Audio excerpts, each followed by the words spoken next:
Nagulat kay Lebron si Tatum. Grabe ang bag ni Wood at Riggs na buhayan. So mainit nga naging panalo ng Los Angeles Lakers kontra sa Los Angeles Clippers. Yan nga mga idol ay dahil 11 in a row na sila ang tinatalo ng Clippers. Kaya kanina nga ay motivated ang Lakers na manalo. Kahit 8 players nga lang ang available sa kanila. Dahil out nga kanina sa Lakers itong sina Vando, Rui, Vincent at Prince. Kaya itong si Lebron nga mga idol ay buhat na buhat nga ang Lakers. Nagtala itong si Lebron ng 35 points, 11 rebounds at 7 assists. Pinapakita nga ni Lebron na kaya pa nga rin itong magbuhat at sumabay nga sa mga bata.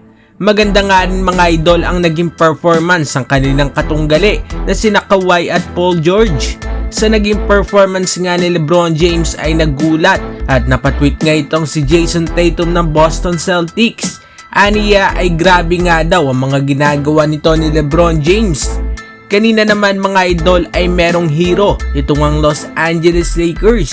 Yan nga ay itong si Christian Wood. Grabe nga ang hustle ni Wood mga idol, solid block nga kay Zubac sa crucial possession ng overtime period. Kung hindi nga na-block ni Wood ang tira ni Zubac ay tatabla nga ang laban. Isa pang ang crucial na ginawa ni Wood sa game ay ang putback dunk sa mintis ni Cam Reddish. Sinabi nga ni Christian Wood mga idol na komportable nga daw ito sa Lakers dahil nga sa tiwalang binibigay sa kanya ng kanyang mga teammates. Lalo na nga daw itong sina Dilo, Anthony Davis at LeBron. Mukhang malaking tulong nga talaga ang pagkuha ng Lake Show dito nga kay Christian Wood. Isa pang magandang sign sa game na ito ay ang paggising nga ni Austin Reeves. Sa 3 games nga ay struggle itong si AR kahit nga sa first 3 quarter ng game kanina.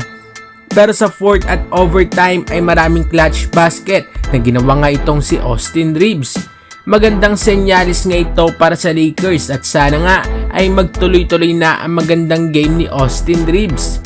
Nagtala itong si Reeves kanina mga idol ng 15 points, 7 rebounds at 7 assists.